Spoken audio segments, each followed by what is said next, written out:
Number 2, नमाज को कायम करना। नंबर 3, ज़कात की अदायगी करना। नंबर 4, माह रमज़ान के रोज़े रखना। और नंबर 5 के हज बैतुल्लाह की सआदत हासिल करना अगर उसके रास्ते की इस्तिताअत हो। फिर ये तवील हदीस है कि उसी बंदे ने ईमान के बारे में पूछा कि अखबिरनी अनिल ईमान, या रसूल अल्लाह ईमान के बारे में खबर दीजिए कि ईमान क्या है। तो फिर आका अलैहिस्सलाम ने फरमाया कि अन तुमिन बिल्लाहि व मलाइकतिहि व कुतुबिहि व रुसुलिहि वल यौमिल आखिर व तुमिन बिल क़द्रि खैरिहि व शर्रिहि क़ाल सदक़ता। तो फरमाया कि ईमान यह है कि अल्लाह पर और तमाम फरिश्तों पर, उसकी किताबों पर, उसके रसूलों पर, यौम आखिरत पर और तकदीर के खैर और शर होने पर ईमान रखना। दोनों मर्तबा जब उन्होंने इस्लाम के बारे में पूछा मेरे आका अलैहिस्सलाम ने बताया, और जब ईमान के बारे में पूछा तो मेरे आका अलैहिस्सलाम ने बताया कि ईमान ये है। दोनों मर्तबा उसने कहा सदक़ता, आपने सच कहा। और यहां पर फिर तीसरी लाइन एहसान के बारे में भी है। और रसूलुल्लाह सल्लल्लाहु ताला अलैहि वसल्लम जब ये शख्स चला गया तो आका अलैहिस्सलाम ने फरमाया कि मेरे साहबा जानते हो कि ये आने वाला कौन था? अर्ज की या रसूलल्लाह हम नहीं जानते। तो फरमाया कि ये आने वाले जिब्राइल थे जो इंसानी सूरत में आकर तुम्हें दीन सिखा रहे थे। तो अब इस्लाम के बारे में अगर हम देखें कि सबसे पहली चीज कि जरूरियात दीन क्या क्या है, ये जरा इधर हजरत ये रख दें, इसको जरा रख दीजिए, रख दें इसको, बराए करम को इस तरह ना निकाले। जरूरियात दीन क्या है,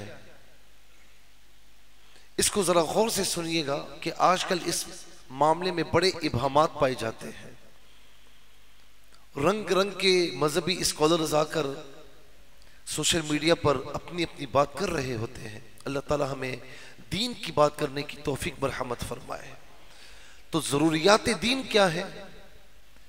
3 चीजें। नंबर 1 अकायद, नंबर 2 अहकामात और नंबर 3 अखलाक। बाकी सारी चीजें इसके जिमन में आती हैं, तीनों चीजों के जिमन में आती है। पहली बात ले लें अकायद। अकायद अगर दुरुस्त नहीं है तो किस चीज का इस्लाम और किस चीज का ईमान, अगर अकायद ही ठीक नहीं है। अकीदे की जमा है अकायद। अब अकीदा क्या है, अकायद क्या होने चाहिए? पहली बात कि अल्लाह ताला पर और उसके रसूल पर ईमान रखना, ये पहली बात है। गोया के इस्लाम के दरवाजे को आपने खोला है। एक होता है दरवाजा, जैसे आप मस्जिद में आते हैं ना, एक मेन गेट है, मेन गेट के बाद 4 दीवारी आती है, उसकी पूरी बाउंड्री वॉल आती है। इस बात को समझिएगा। तो अल्लाह ताला पर और उसके रसूल पर ईमान रखना, गोया कि ये गेट है, इस गेट में आप दाखिल हुए, अब उसकी बाउंड्री वॉल है, ज़ाहिर ये भी जरूरी है। तो साथ में अल्लाह पर ईमान रखना, उसके रसूल पर ईमान रखना, उसके फरिश्तों पर ईमान रखना, उसके जितने भी अंबिया और रसूल इज़ाम अलैहिमुस्सलाम तशरीफ फरमा हुए उन पर ईमान रखना, तमाम किताबों पर ईमान रखना, जन्नत और दोज़ख पर ईमान रखना, मरने के बाद दोबारा उठने पर ईमान रखना और तकदीर के खैर और शर होने पर ईमान रखना। ये तमाम चीजें फिर जरूरियात में आ जाती हैं। ये जरूरियात दीन है। ये ज़रूरियात दीन है, इस पर ईमान होना हमारा ज़रूरी है। इसीलिए मैं एक बात कह रहा हूँ समझाने के लिए। आजकल के दौर में ऐसा मुमकिन तो खैर नहीं है, लेकिन हो भी सकता है। मिसाल के तौर पर कोई शख्स किसी ऐसी जगह रहता है, ऐसी जगह रहता है कि जहां पर कोई नबी की तालीमात नहीं पहुंची, बल्कि यूं समझ ली कि वहां पर कोई और इंसान नहीं रहते, कोई और कबीला नहीं रहता, बस वही रहता है, उसे कोई बताने वाला ही नहीं है। हालांकि इस टेक्नोलॉजी के दौर में इतना आसान ऐसा होना इतना मुमकिन नहीं है, लेकिन इन केस एक मसला बयान किया गया तो कोई भी वहां पर नहीं पहुंचा और वो एक खास कबीला या कुछ लोग इंसानों से बिल्कुल अलग रहते हैं, अब उन तक तो दीन की कोई बात पहुंची नहीं, तो उनका यूं समझ ले कि छुटकारा कैसे होगा, उनके ईमान के लिए क्या काफी है। तो सब फुकाए किराम ने लिखा कि उनके ईमान के लिए ये काफी है, छुटकारे के लिए, कि बस वो ये ईमान रखता हो कि उसका पैदा करने वाला अल्लाह रब्बुल आलमीन है। उसे बस ये ईमान हो कि उसका पैदा करने वाला अल्लाह रब्बुल आलमीन है, उसका खालिक व मालिक है।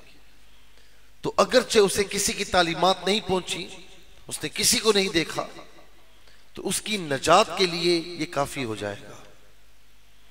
तो जैसे मैंने कहा कि अल्लाह ताला पर ईमान और उसके रसूल पर ईमान, गोया कि आप दरवाजे में दाखिल हुए, और अब जब ईमान की बात आ जाए, अकीदे की बात आ जाए, तो ये सारी चीजें मैंने गिनवा दी हैं। अच्छा, अब मैंने कहा ना कि सारे, अब जितनी भी चीजें इन्हीं तीनों के जिम्मन में है, अकायद, अहकामात और अखलाक, इन तीनों के जिम्मन में आएंगे। हम अकायद की बात कर रहे हैं, तो अल्लाह ताला पर जब हम ईमान की बात करते हैं तो फिर उसकी सिफात पर ईमान रखना, उसकी जात के साथ उसकी सिफात पर ईमान रखना, वो सारी चीजें उसमें शामिल हैं। जब हम रसूल सल्लल्लाहु अलैहि वसल्लम पर ईमान की बात करते हैं तो हुजूर नबी करीम सल्लल्लाहु ताला अलैहि वसल्लम पर ईमान और उसके तमाम तकाज़ों को पूरा करना। फिर उसमें यह भी आता है कि हुजूर नबी करीम अलैहि सलाम पर ईमान, उनसे मोहब्बत, और फिर उनसे मोहब्बत की तकाजा करती है कि उनके सहाबा से मोहब्बत, उनके आले बैत अतार से मोहब्बत, ये सारी चीजें इसमें शामिल हो जाती हैं। दूसरे नंबर पर आ जाइए अहकामात। अल्लाह तबारक व तआला हमारा खालिक व मालिक है, और उसने इंसानों की हिदायत के लिए कमोबेश 1,24,000 पैगंबर, रसूल, अंबिया अलैहिमुस्सलाम भेजे। वो उसकी मखलूक की हिदायत के लिए आए, हिदायत देने के लिए आए। अब जितने अहकामात अल्लाह तबारक व तआला ने, जिसे हम कहते हैं कि अवामिर और नवाही, डूज एंड डोंट्स, करना क्या है और बचना किससे है, करना क्या है, बचना किससे है, ये दो चीजें आपको मालूम होनी चाहिए ना। अगर मैं एक नौजवान को खड़ा करूं कि भाई जरा बतलाओ जरूरियात दीन क्या है, तो वो नौजवान मेरा मुंह देखेगा कि कौन सी बातें मुफ्ती साहब पूछ रहे हैं। ये बातें मालूम होनी चाहिए कि कौन सी चीजें अहकामात में शामिल हैं और कौन सी चीजें नवाही कि जिनसे मना किया गया। तो आप यूं समझ लें कि अहकामात में क्या क्या चीजें शामिल हैं, नमाज, रोजा, हज, ज़कात, ये तमाम चीजें अहकामात में शामिल हैं। ये करनी लाजमी ही है, इनसे छुटकारा नहीं है। तो ये खुश उसलूबी के साथ करनी है, भार और बोझ समझ के नहीं करनी है। इसी तरीके से सच बोलना, अमानतदारी, इफ़ाए अहद वगैरह वगैरह, ये सारी चीजें इसमें शामिल हो जाती हैं। मैंने मोटी मोटी आपको कुछ चीजें बताई। अच्छा, इसी तरीके से क्या चीज नहीं करनी, ये भी मैं चंद बातें आपकी खिदमत में अर्ज कर दूं। मिसाल के तौर पर शराब, खिंजीर, शराब को हाथ नहीं लगाना, ये फी जाती ही नजिस है। खिंजीर नजिस है, इसका गोश्त, इसकी कोई चीज इस्तेमाल नहीं करना। इसी तरीके से सूद का लेन देन, रिश्वत का लेन देन, गीबत करना, किसी का तमस्खुर उड़ाना, ये सारी बातें समझ में आ रही हैं आपके? वादा तोड़ना, ये सारी वो नवाही हैं कि जिनसे अल्लाह रब्बुल आलमीन ने और उसके रसूल सल्लल्लाहु अलैहि वसल्लम ने मना फरमाया।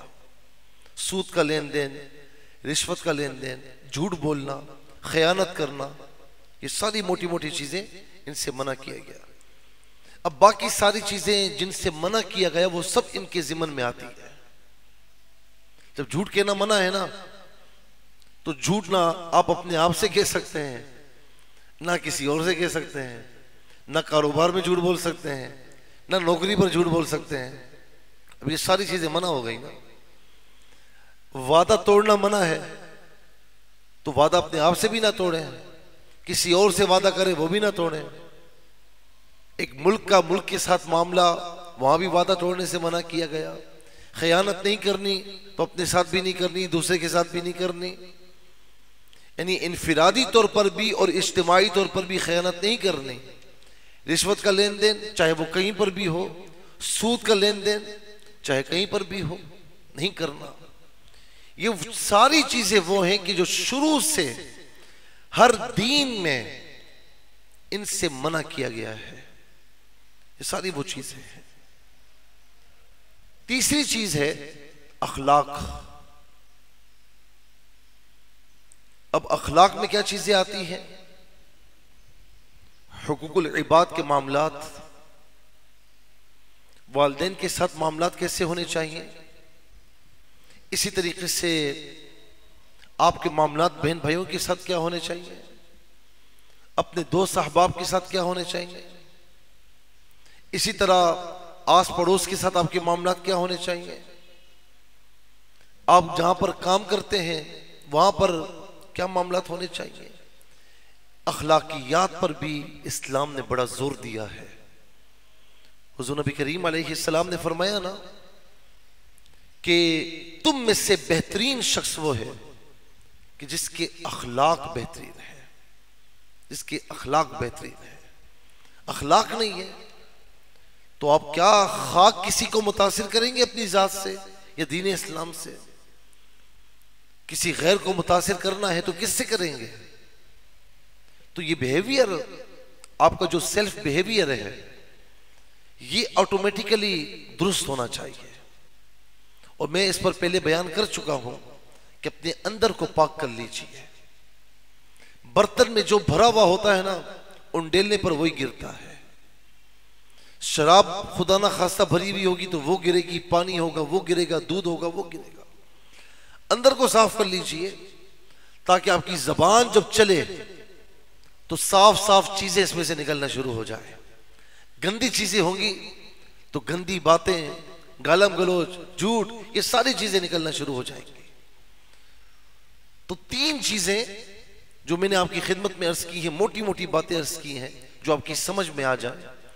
अकायद, नंबर 2 अहकामात, और नंबर 3 अखलाकियात। फिर अखलाकियात में ये भी आता है कि झूठ से बचना, सच बोलना, खयानत से बचना, अमानतदारी करना, इफ़ाए अहद करना, वादा तोड़ने से बचना, गीबत से बचना, चुगलियों से बचना, दूसरों का तमस्खुर मजाक उड़ाने से बचना। ये सारी चीजें अखलाकियात में भी आती हैं, इनसे बचना है। तो अकायद, अहकामात और अखलाक, इन तीन चीजों पर, और बाकी सारी चीजें इसके जिम्मन में है, इस पर कारबंद हो जाइए। ये जरूरियात दीन है। ना जाने हमने अपनी तरफ से कितनी जरूरियात बना ली है। जिस तरह हम दुनिया में चाहे कारोबार करते हैं, चाहे नौकरी करते हैं, कम में कोई गुजारा करना चाहे तो कर सकता है, और जब वो आसाइशात को अपना ले तो एक वक्त ऐसा आता है कि वो आसाइशात उसकी जरूरियात बन जाती हैं, फिर वो उनके बगैर नहीं रहता। इसीलिए दीन को खालिस रखिए, दीन को खालिस रखिए, मुखलिसीन लहुद्दीन। अल्लाह ताला यही चाहता है। वो होता है ना कि 24 कैरेट सोना जो होता है खालिस कहलाता है, उसमें कोई खोट नहीं होती। फिर जितना नीचे चले जाएं खोट होना शुरू हो जाती है। खोट हो तो मजा नहीं आता। अल्लाह ताला को हमारा खालिस होना पसंद है कि उसके दीन के लिए मुखलिस हो जाओ, खालिस हो जाओ, खरे हो जाओ बिल्कुल। अंदर किसी किस्म की खोट न रखना, ईमान के साथ, इस्लाम के साथ। और खालिस उसी वक्त होंगे कि जब जरूरियात दीन हमें मालूम होंगी, जो चीजें, जो अकीदा हमें इख्तियार करना है वो मालूम होगा, और जिस अकीदे से बचना है वो हमें मालूम होगा। जो अहकामात मोटे मोटे मेन अहकामात जो अल्लाह रब्बुल आलमीन ने उसके महबूब ने बताए वो मालूम होंगे। मेन चीजें कि जिनसे रोका गया वो मालूम होंगी। और इसी तरह हमें अखलाकियात के बारे में इल्म होगा कि कौन सी चीज अखलाक में शामिल है और कौन सी चीज गैर अखलाकियात में शामिल है, मालूम होंगी। तो कभी डगमगाएंगे नहीं, कभी फजूल कामों की तरफ नहीं जाएंगे, अपनी जिंदगी में अपनी डगर इख्तियार करेंगे और उसी पर चलते रहेंगे। आज हमारा सबसे बड़ा मसला क्या है कि हमने बहुत सी चीजें जरूरियात में शामिल कर ली है। तो वो मुस्तहब्बात में हो सकती हैं, वो सुन्नत में नवाफिल में हो सकती हैं, नवाफिल हो सकती हैं, लेकिन जो जरूरियात हैं उनको जरूरियात का दर्जा दें, और जो जरूरियात में नहीं है, जो फराइज वाजिबात में नहीं है, तो उनको फिर वही दर्जा दें जिस दर्जे पर वो हैं। मिसाल के तौर पर कोई आपसे पूछे कि जी अहले सुन्नत कौन होते हैं, तो हमारी मेजॉरिटी क्या बोलेगी? जो मज़ारों पे जाते हैं, जो खड़े होकर दुरूद व सलाम पढ़ते हैं, जो हय्या अलस सलाह पर खड़े हो जाते हैं। नहीं, ऐसा कुछ भी नहीं है। मज़ारात पर जाना अल्लाह के औलिया हैं, उनके मकाम पर जाना मुस्तहब अमल है, उनके वसीले से दुआ करना मुस्तहब अमल है। खड़े होकर दुरूद व सलाम पढ़ना बहुत अच्छी बात है, आपकी मोहब्बत की बात है, लेकिन जो नहीं पढ़ता तो क्या वो दायरा इस्लाम से खारिज है? जरा सोचिए ना, कितनी लड़ाइयां हो जाती हैं इस पर, और तरफेन में होती है कि जो खड़े होकर दुरूद व सलाम पढ़ रहा है, जो नहीं पढ़ता वो कहता है ये बिदअती है। इफराद और तफरीद दोनों तरफ से है, वो कहते हैं बिदअती है। और जो पढ़ता है खड़े होकर, वो बैठकर पढ़ने वालों को नहीं छोड़ता। इसमें मामला क्या होना चाहिए भाई? खड़े होकर तुम्हारे वालिद आ जाए तुम खड़े हो जाते हो, तुम्हारा उस्ताद आ जाए खड़े हो जाते हो। रसूलुल्लाह अलैहिस्सलाम की बारगाह में सलातो सलाम पेश करना है तो हम खड़े ना हो, ये हमारी मोहब्बत है, हम क्यों ना खड़े होंगे? आका अलैहिस्सलातो सलाम के जिक्र के लिए खड़े ना हो तो किसके लिए हो फिर? लेकिन जो नहीं खड़ा होता उसकी मोहब्बत पर डिपेंड करता है, नहीं खड़ा होता छोड़ दे उसको, वक्त आएगा खड़ा हो जाएगा, वक्त आएगा वो भी पढ़ लेगा। इसीलिए कोई हय्या अलस सलाह पे नहीं खड़ा हो रहा तो लोग अजीब व गरीब नजरों से देखते हैं। मैंने इसीलिए यहां पर कभी सख्ती नहीं की है। मैं कभी किसी से, मैं खुद खड़े होकर सातो सलाम पढ़ता हूं और इसको मैं अपना सब कुछ समझता हूं कि मेरी मोहब्बत है, लेकिन जो खड़े होकर नहीं पढ़ता मैंने कभी उसको कुछ नहीं कहा। लेकिन मैं ये कहता हूं कि जो खड़े होकर सातो सलाम पढ़ने वाले हैं उनको बुरा भला ना कहो, और इनसे भी कहता हूं कि आप उनको तानो तशनी का निशाना ना बनाए, मोहब्बत के साथ बुलाएं। हय्या अलस सलाह पे एक तबका ऐसा है, मैं खुद भी इस मसले पर हूं कि हय्या अलस सलाह जब इमाम कहे तब खड़ा होना चाहिए, उससे पहले खड़ा नहीं होना चाहिए। सुन्नत से यही साबित है, अमल से यही साबित है। लेकिन इस पर लड़ाई झगड़े करना और आपस में दस्तो गिरेबां होना, ये क्या है? ये खुराफात नहीं तो क्या है? ठीक है, ये सलाह पे खड़ा होना, लेकिन ये कोई कुफ्र और इस्लाम की जंग नहीं है। इसको समझें। अगर कोई हई अला सलाह पे नहीं खड़ा होता और शुरू से खड़ा हो जाता है, ठीक है, वो खिलाफ सुन्नत कर रहा है, लेकिन आपको क्या हक पहुंचता है कि आप उसको बिठा रहे हैं या आप उसको खड़ा कर रहे हैं? क्या हक पहुंचता है आपको? आप हो रहे हैं ना, आप सुन्नत पे अमल कर रहे हैं, ठीक है। लड़ाइयां होती इसी से। अगर वो पहले से खड़ा हो जाए तो ना करें सख्ती, हिकमत के साथ बता दें कि कुफर इस्लाम की जंग नहीं है। और जो खड़ा हो रहा है हय्य अला सलाह पे, तो कहते हैं कि जी हय्य अला सलाह पे क्यों खड़े हो रहे हो? इकामत से पहले तुम्हें खड़ा हो जाना चाहिए। लड़ाई झगड़े तो ये कोई कुफर इस्लाम की जंग नहीं है। इसमें खामखा लड़ाई झगड़े करना, आपस में दस्तों की रिबा हो जाना। या सुन्नी वो है कि जो स्वयं करता है, जो 40वां करता है, जो बरसी करता है, नहीं, ये सारे मुस्तहबात में से भाई। कोई अगर स्वयं नहीं करता तो वो सुन्नी नहीं रहेगा, कोई 40वां नहीं करता तो वो सुन्नी नहीं रहेगा, कोई बरसी नहीं करता वो सुन्नी नहीं। ये सारी मुस्तहबात में से हैं। इस साले सवाब करें, अच्छी बात है, नहीं करें कोई गुनाह थोड़ी है। इसीलिए आज सोशल मीडिया पर हर एरा गैरा, जिससे कोई मजहब की परवाह नहीं, कोई इल्म नहीं, वो आकर अजीब व गरीब बातों में लगा हुआ है। आज आप लड़ाई झगड़ों में लगे हुए हैं और अगले बंदे इस पर लगे हुए हैं कि जी तरावी की कोई हैसियत नहीं है। करिए वो लड़ाई झगड़े। आप लड़ाई झगड़ों में लगे हुए हैं, अगले इस पर लगे हुए हैं कि कोई कहता है कि 8 तरावी है। इसी में जब इस तरह खुराफात में आप खो जाएंगे ना, तो फिर ये नित नई बातें जो किसी के इल्म में नहीं होंगी, जो दीन इस्लाम में नहीं होंगी, वो आपके सामने आती रहेंगी। तो खुदारा अपने आप को समझिए, जो जरूरियात दीन है उनको उन्हीं जरूरियात में रहने दीजिए। और इसी तरीके से एक बड़ा मसला कि जो आपस में उलमा की बातें हैं, जो उलमा के दरमियान अबहास होनी चाहिए, उन अबहास को लोगों के सामने लेकर आया जा रहा है, जो लोगों की अकलों से मावरा है। एक डॉक्टर जाहिर है कि पढ़ता है, मेहनत करता है, सही है।